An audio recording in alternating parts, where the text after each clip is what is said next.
आज हम operational amplifier की एसी कैरेक्टरिस्टिक्स को डिस्कस करने जा रहे हैं। एसी कैरेक्टरिस्टिक्स में मेनली आता है कि यदि हम एसी सिग्नल देंगे इसको ऑप एम्पलीफायर को ऑफ डिफरेंट फ्रीक्वेंसीज, तो ऑपरेशनल एम्पलीफायर का रिस्पॉन्स क्या होगा डिफरेंट फ्रीक्वेंसीज के लिए। और बात देखने वाली ये होगी कि इसका जो गेन है उसका क्या होगा।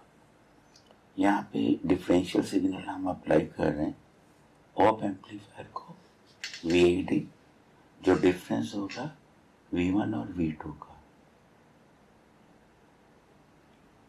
और जो इनपुट रेजिस्टेंस है V1 और V2 में, जिसे हम कहते हैं RI, ये इनपुट रेजिस्टेंस है ऑपरेशनल एम्पलीफायर में, और ऐसी आउटपुट रेजिस्टेंस होगा जिसका नाम है R0। और ऑप एम्पलीफायर क्या करेगा, सिग्नल को एम्पलीफाई करेगा और एम्पलीफिकेशन होगी A टाइम्स VID, मतलब एम्पलीफाई हो जाएगा ना सिग्नल A टाइम्स VID, और इसकी A की वैल्यू होती बहुत ज़्यादा ओपन लूप में। आइडियल केस में इन्फिनिटी होता है, बट प्रैक्टिकली A की वैल्यू काफ़ी ज़्यादा होगी, तो आउटपुट हम यहाँ से लेंगे।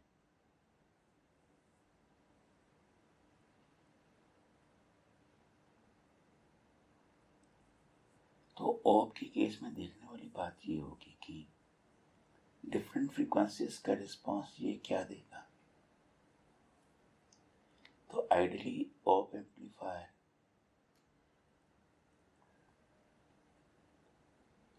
का क्या होना चाहिए कि इसकी बैंडविड्थ इन्फिनिटी होती है। बैंडविड्थ का मतलब होता है फ्रीक्वेंसीज,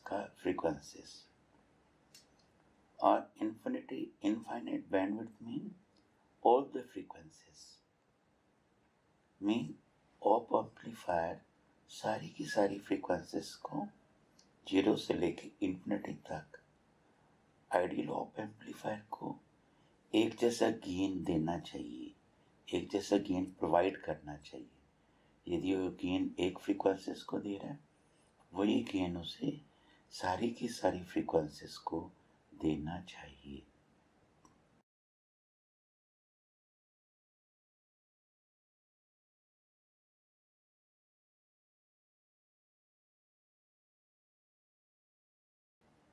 और ऑल फ्रीक्वेंसीज का मतलब होता है 0 से इन्फिनिटी तक। पर असल में होता क्या है, ऑप एम्पलीफायर असल में कुछ देर तक तो ये कांस्टेंट देता है गेन, पर उसके पास उसका गेन जो है ना वो डिक्रीज करना शुरू कर देता है विद इंक्रीजिंग द फ्रीक्वेंसी। मतलब एग्जैक्टली होता नहीं है ऐसे कि उसका गेन सारी की सारी फ्रीक्वेंसीज के लिए कांस्टेंट हो। तो एक वर्ड आता है रोल ऑफ। रोल ऑफ का मायना होता है कि गेन रिड्यूस हो रहा है फ्रीक्वेंसी को इंक्रीज करने के साथ। तो ये रोल ऑफ कंडीशन क्यों है ऑप एम्पलीफायर की, ये क्वेश्चन बड़ा इंपॉर्टेंट क्वेश्चन है कि what is the reason of role of. यही हम इस लेक्चर में डिस्कस करेंगे।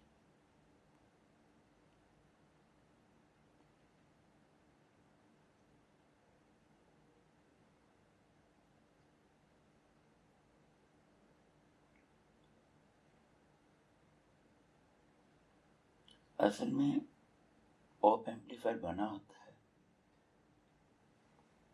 बाइपोलर जंक्शन ट्रांजिस्टर का, फील्ड इफेक्ट ट्रांजिस्टर का। जो FET हैं, BJT हैं, इनके जंक्शन कैपेसिटेंस होते हैं इंटरनली। हम नहीं लगाते ऑप एम्पलीफायर में, पर इंटरनल इनमें कैपेसिटेंस होते हैं। और इन कैपेसिटेंस की वजह से उसका गेन डिक्रीज होता है हर फ्रीक्वेंसीज में, और ये कैपेसिटर इक्विवेलेंट डायग्राम में दिखाया गया है। और यही रीज़न है कि ऑप एम्पलीफायर का गेन क्यों डिक्रीज होता है फ्रीक्वेंसीज के साथ, या उसका गेन फ्रीक्वेंसीज का फंक्शन क्यों बनता है, इसी वजह से। ये है कैपेसिटर, ये हमने नहीं लगाया असल में, ये इसमें ऑपरेशनल एम्पलीफायर का इंटरनली ये बन जाता है, और इसी के कारण ही जो गेन है ऑप का वो कांस्टेंट नहीं रहेगा, वो फ्रीक्वेंसी का एक फंक्शन हो जाएगा।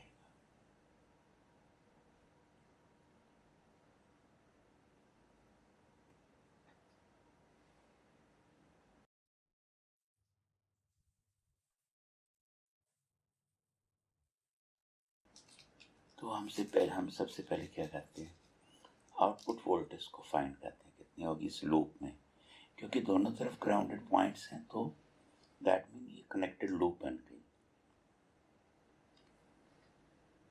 तो हमें देखने की करंट कितना फ्लो होगा। करंट होगा voltage divided by the total impedances, total resistance.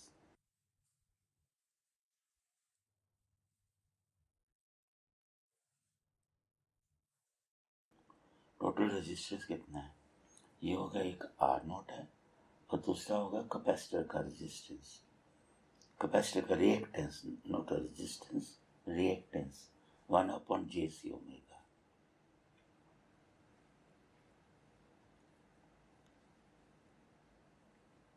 और जो वोल्टेज होगी कैपेसिटर के क्रॉस, वो कितनी हो जाएगी, ये वाला करंट मल्टीप्लाइड बाय कैपेसिटर की फिर से रिएक्टेंस 1/JC ओमेगा। तो आई की वैल्यू हम यहाँ पे सब्स्टिट्यूट कर देते हैं। तो आई की वैल्यू को सब्स्टिट्यूट करने से हमारा आउटपुट वोल्टेज हो जाता है A times VID upon R naught plus 1/JC omega multiplied by again 1/JC omega. तो JC ओमेगा को हम एलसीएम ले लेंगे डिनोमिनेटर में, तो ये हो जाएगा A times VID JC omega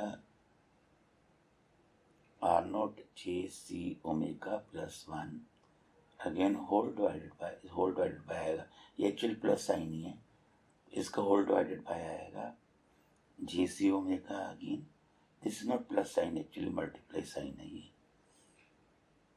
into 1/JC omega. ये JC ओमेगा कट जाएंगे,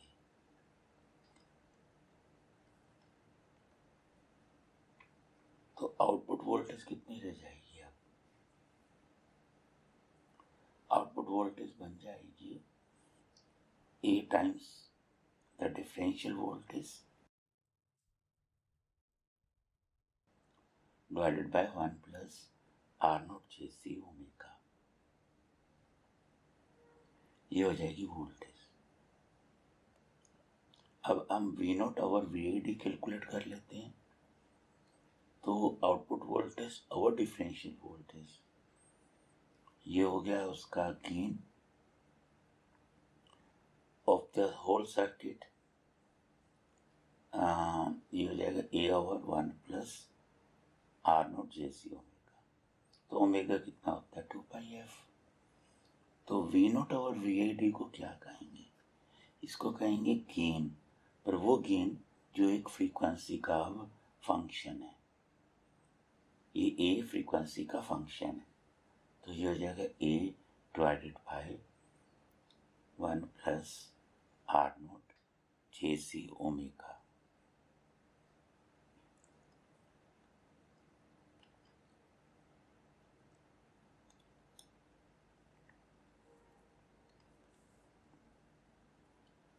ओके, तो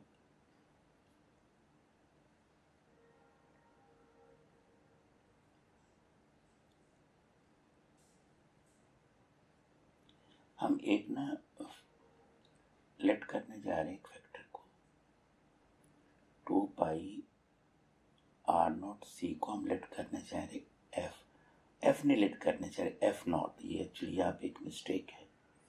1/2 पाई आर नॉट सी को कहेंगे एफ नॉट, नॉट एफ तो ऑलरेडी हमारे पास है,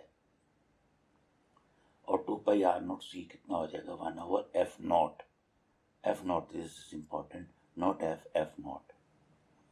तो हम यहाँ पे R naught 2 pi C, 2 pi R naught C को रिप्लेस करेंगे 1/f नॉट के साथ, इस वैल्यू के साथ 1/f नॉट के साथ। So make a correction here. This is f naught.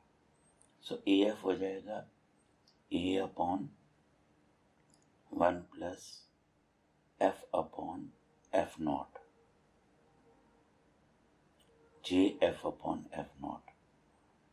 Substitution करने से, क्योंकि एक हमने फैक्टर लेट किया है, 2 पाई आर नॉट सी को लेट किया है 1/f नॉट, ये हमने अब करेक्शन यहाँ पे कर दी है।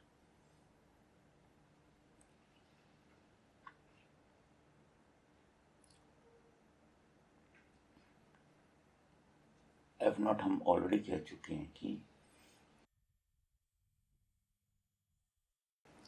एफ नॉट कितना होगा 1/2 पाई आर नॉट सी के इक्वल।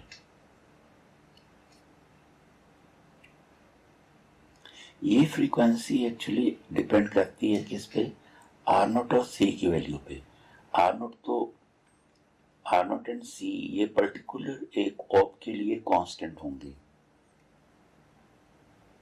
गिवन ऑप के लिए यदि ये कांस्टेंट है तो एफ नॉट भी कांस्टेंट हो जाएगा फॉर अ गिवन ऑप।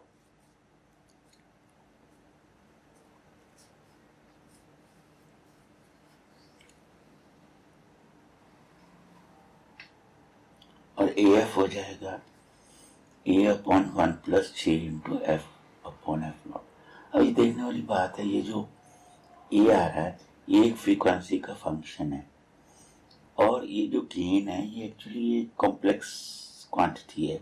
इसमें रियल पार्ट भी है, इसमें मैग्नीट्यूड भी है, और इसका फेज एंगल भी होगा, क्योंकि ये इसमें जी ऑपरेटर आ रहा है इसमें। तो ये गेन हो जाएगा एट अ पर्टिकुलर फ्रीक्वेंसी, और इसमें मैग्नीट्यूड पार्ट भी रहेगा और फेज एंगल भी रहेगा। अब जो ऊपर न्यूमरेटर में ये वाला ई है, इसमें कोई फ्रीक्वेंसी नहीं है, ये गेन होगा जब फ्रीक्वेंसी नहीं लगाते, मीन डीसी के केसेस में, डीसी वोल्टेजेस में जब फ्रीक्वेंसी 0 होती तब।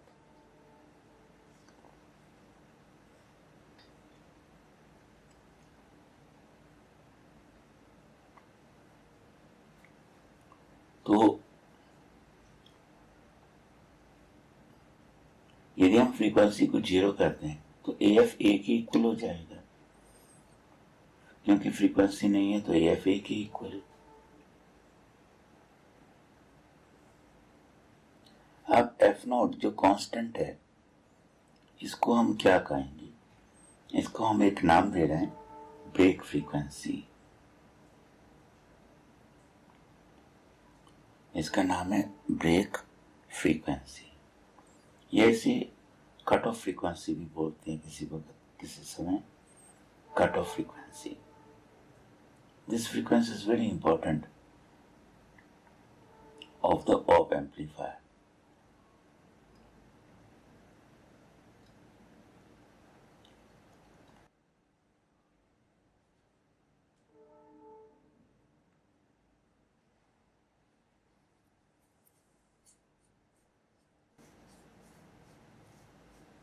तो AF में दो पार्ट हमने बताए कौन कौन से, एक तो मैग्नीट्यूड होगा ही होगा, और एक इसका फेज एंगल भी इसका होगा, इसका फेज एंगल भी होगा।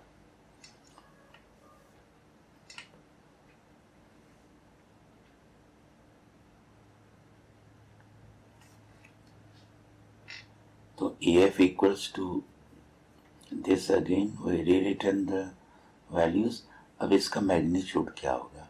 वेरी सिंपल, मोड ले लेते हैं और इसका मैग्नीट्यूड हो जाएगा A divided by root of 1 plus F upon F not का होल स्क्वायर। ठीक है जी, ये हो गया मैग्नीट्यूड पार्ट। अब देखो इसमें मैग्नीट्यूड में सीधा पता लग रहा है कि मैग्नीट्यूड जो है वो उसमें फ्रीक्वेंसी का फंक्शन है। अब हमें पता करना है कि फेज एंगल क्या होगा। तो फेज एंगल के लिए हम एक ट्रायंगल बनाते हैं। ये होगा बेस, ये होगा परपेंडिकुलर, ये होगा हाइपोटेन्यूज।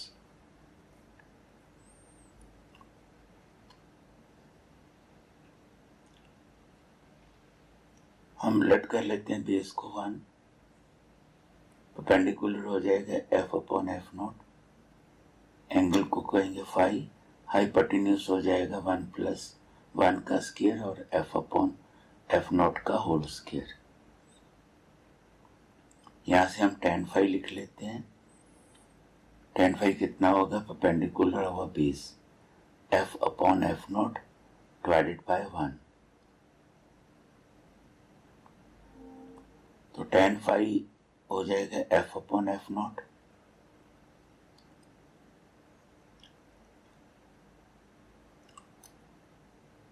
यहां से हम फाई की वैल्यू निकाल लेते हैं। ये हो जाएगी tan inverse of F upon F not. Actually ये जो फेज है ना, लैगिंग फेज होता है, नॉट लीडिंग, तो माइनस साइन लगाते हैं इसमें। ये लैग कर रहा है फेज और फ्रीक्वेंसी का फंक्शन भी है, क्योंकि एफ आ रहा है ना इसमें, तो फाई फंक्शन भी रहेगा और लैगिंग भी रहेगा, नॉट लीडिंग।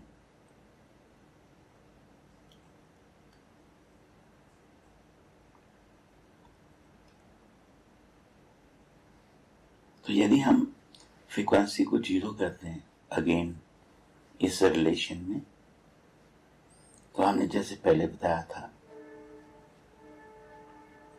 फ्रीक्वेंसी को जीरो करने से क्या होगा? AF तो एक ही इक्वल आ जाएगा और फेज एंगल भी कुछ नहीं होगा,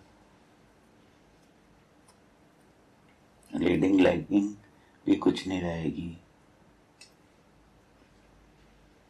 AF एक ही इक्वल होगा और फेज एंगल भी नहीं होगा। फिर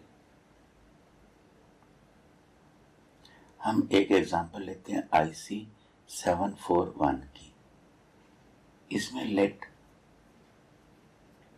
जो F नॉट की वैल्यू है वो ले लेते हैं 5 हर्ट्ज,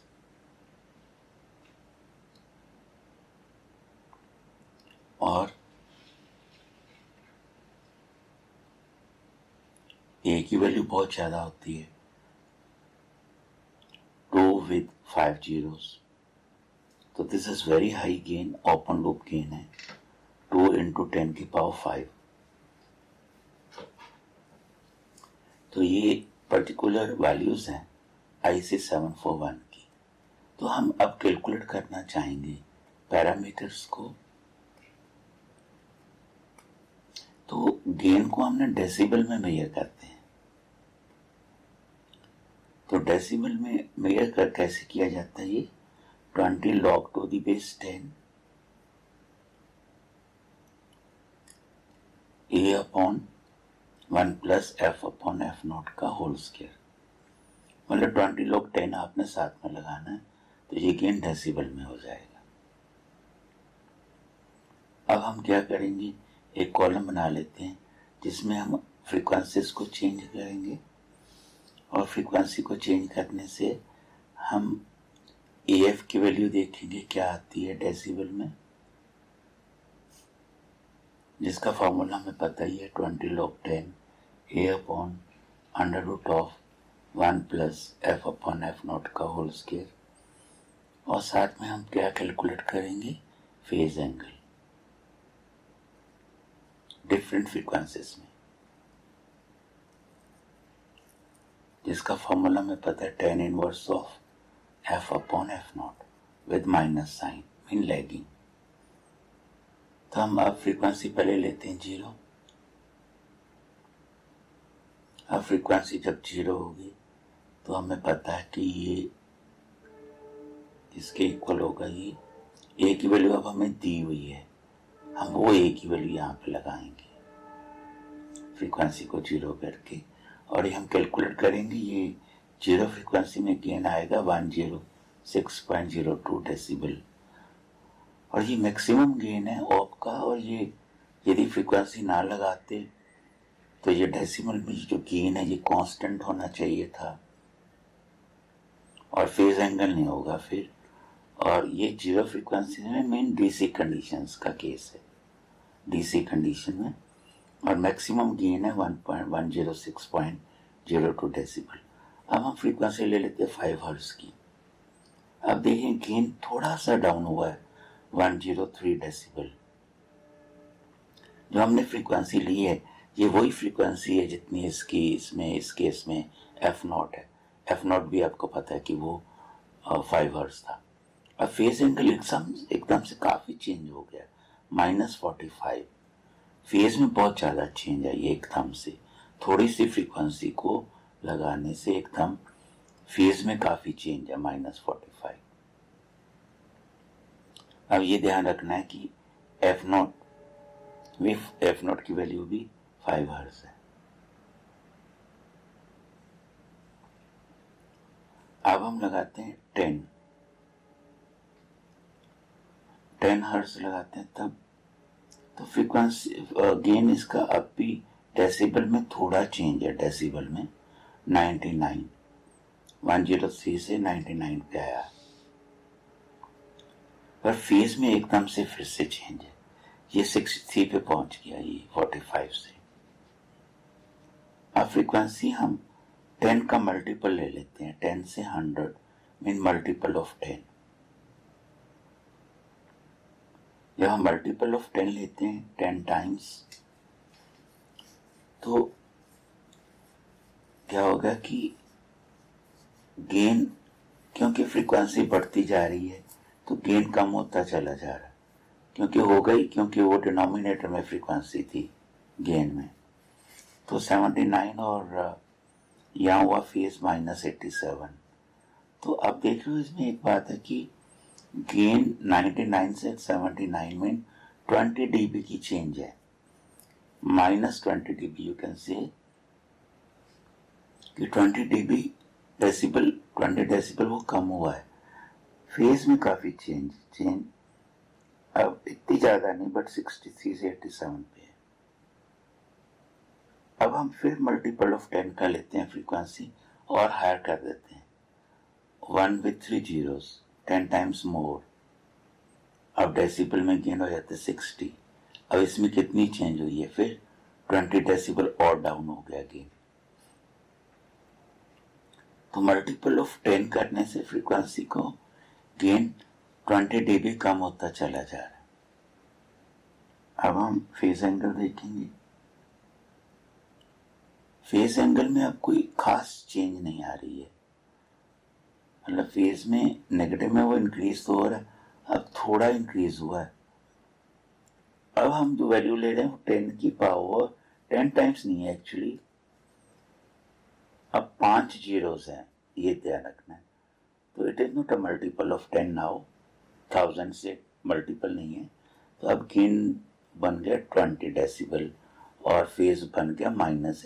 अब फेज में देखो कितनी थोड़ी सी चेंज है, 89.71 से 89.99, वेरी स्मॉल चेंज। अब 10 की पावर 6 ले लेते हैं फ्रीक्वेंसी, तो गेन हो जाता है 0 डेसिबल। डेसिबल में 0 आ रहा है, ये बात ध्यान रखने वाली है। और ये हो जाता है 89.999। देखो इसमें कितनी स्मॉल चेंज है, जबकि फ्रीक्वेंसी में बहुत ज्यादा चेंज है। तो फेजेस में बात ध्यान रखनी है कि पहले ज्यादा चेंज होती, बाद में कम है। और गेन में 20 dB का चेंज होता मल्टीपल ऑफ 10 के साथ। Which is very important again. तो ऐसे है कि फ्रीक्वेंसी, गेन और फेजेस ऐसे चेंज होते हैं डिफरेंट फ्रीक्वेंसीज लगाने से, उनकी वेरिएशन। ये एक एग्जैक्ट पिक्चर हमें, हमारे दिमाग में एक पिक्चर आ जाएगी कि अलग अलग फ्रीक्वेंसीज को ऑपरेशनल एम्पलीफायर किस तरह से बिहेव कर रहा है, कि गेन कैसे डिक्रीज हो रहा है और फेज कैसे नेगेटिव में इंक्रीज हो रहा है। सो तीनों वैल्यूज बहुत इंपॉर्टेंट है, क्योंकि अब हमें ग्राफ बनाना है। अब पहला हम ग्राफ बनाने जा रहे हैं फ्रीक्वेंसीज वर्सेस गेन में। अब देख रहे हो कि जैसे जैसे फ्रीक्वेंसी बढ़ती है, यहाँ फ्रीक्वेंसी बढ़ रही है, और गेन जो फ्रीक्वेंसी का फंक्शन है पहले तो वो ऑलमोस्ट कांस्टेंट ही रहता। कब तक? f0 तक, मीन 5 हर्ट्ज तक। आपको पता है 5 हर्ट्ज तक उसमें -3 dB की चेंज आई थी। अब जब फ्रीक्वेंसी और बढ़ती तो गेन एकदम से लीनियरली डिक्रीज हो रहा है, और एक खास फ्रीक्वेंसी पे ये जीरो ही हो जाता है। जैसे 10⁶ पे जीरो हो गया था। 10⁶ मीन 1 मैग, 1 मैग में ये 0 डेसिबल गेन आ रहा है। और दूसरी तरफ अब जो फेज है, फेज में वे फ्रीक्वेंसी लेते हैं सिर्फ like 100K, 1K, 10K, 100K, 1 mag. तो फेज में 0 से चलता ही तो एकदम से चेंज आती है f0 तक, ये -45 हो जाता है। एकदम से काफी चेंज है। फिर चेंज आना कम हो जाता है, थोड़ी चेंज आती है, अब ज्यादा चेंज नहीं आ रही है। तो ऑलमोस्ट ये 90 के पास हो जाएगा at very very very high frequencies पे, और 90 को टच नहीं करेगा, 90 के पास में ही जाएगा, ये 90 के जस्ट क्लोज में आ जाएगा। तो फेज और फ्रीक्वेंसीज गेन में थोड़ा फर्क है।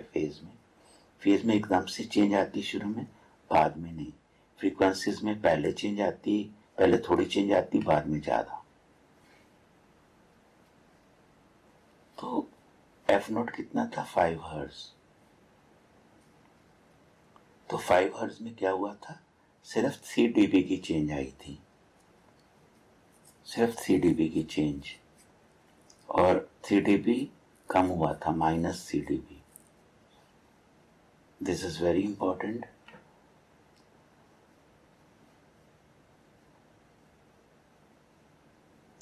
तो हम f0 को क्या बोलते हैं? f0 कहते हैं कि वो फ्रीक्वेंसी है जिस फ्रीक्वेंसी पे गेन -3 dB डाउन हो जाता है, या -3 dB कम हो जाता है, -3 dB डाउन हो जाता है उस गेन से जो 0 फ्रीक्वेंसी पे था। तो इसे कॉर्नर फ्रीक्वेंसी भी बोलते हैं, इसको f0 को। It is also called corner frequency. तो एक ऐसी फ्रीक्वेंसी भी है जिसको हम कह लेते हैं f', जहां पे गेन कितना हो गया था? 0 डेसिबल। अब इसमें मैग्नीट्यूड 0 डेसिबल हो गया ना f' इस फ्रीक्वेंसी पे। अब मैग्नीट्यूड ऑफ AF, क्योंकि डेसिबल में 0 हुआ तो हम कहेंगे 20 log 10। 20 log 10 में आगे क्या होगा? मैग्नीट्यूड AF का ये 0 हो गया। इसका मतलब कि लॉग, इसका मतलब AF की वैल्यू कितनी होगी? 1। तभी फिर log to the base 10 into 1 0 होता है ना जी, इसलिए। तो मैग्नीट्यूड ऑफ AF कितना होगा? 1। मतलब गेन का मैग्नीट्यूड 1 है इस फ्रीक्वेंसी पे, f' पे। अब मैग्नीट्यूड क्या होता है? 1 प्लस डिनोमिनेटर में, और f की जगह f', क्योंकि इसको इक्वल्स टू 1 किया है ना, तो वो फ्रीक्वेंसी f' होगी। तो क्योंकि f' बहुत ज्यादा है तो 1 नेग्लिजिबल होगा, f' इज क्वाइट हाई, तो 1 को हम नेग्लिजिबल कर देते हैं।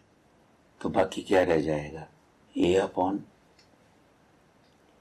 ए अपॉन और ये स्क्वायर और रूट कट जाएंगे तो ये रह जाएगा F not over F dash is equals to 1।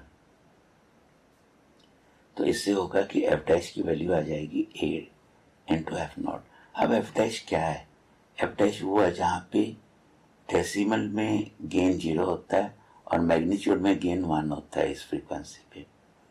तो इसे कहते हैं unit gain frequency. Unit gain frequency mean जहाँ पे मैग्नीट्यूड गेन का 1 हो जाता है, वो फ्रीक्वेंसी एफ डैश, और वो होगी किसके equal? A times F not की। अब ए इंटरनल गेन है एम्पलीफायर का, open loop quite high, F not भी उसका कांस्टेंट है, तो ये फ्रीक्वेंसी भी कांस्टेंट होती है। इसे बोलते हैं unit gain frequency and it is very very important to understand the working of op. So it is that frequency. It is that frequency where gain in decibel becomes 0 and in magnitude it becomes 1. Becomes 0 or in magnitude the gain becomes 1. That frequency is called the unit gain frequency. So this is very very important definition of f dash. तो ये था behaviour op amplifier का different frequencies पे। इसको बोलते हैं AC characteristics.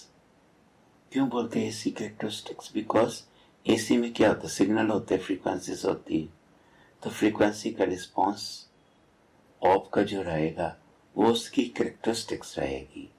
तो उसकी कैरेक्टरिस्टिक्स क्या है कि वो एफ नॉट तक तो वो ऑलमोस्ट कांस्टेंट गेन देता है, बाद में डिक्रीज होना शुरू हो जाता है गेन, और एक यूनिट गेन फ्रीक्वेंसीज पे गेन जो है इन डेसिबल 0 हो जाता है। So this is the formula of unit gain frequency. Thank you very much.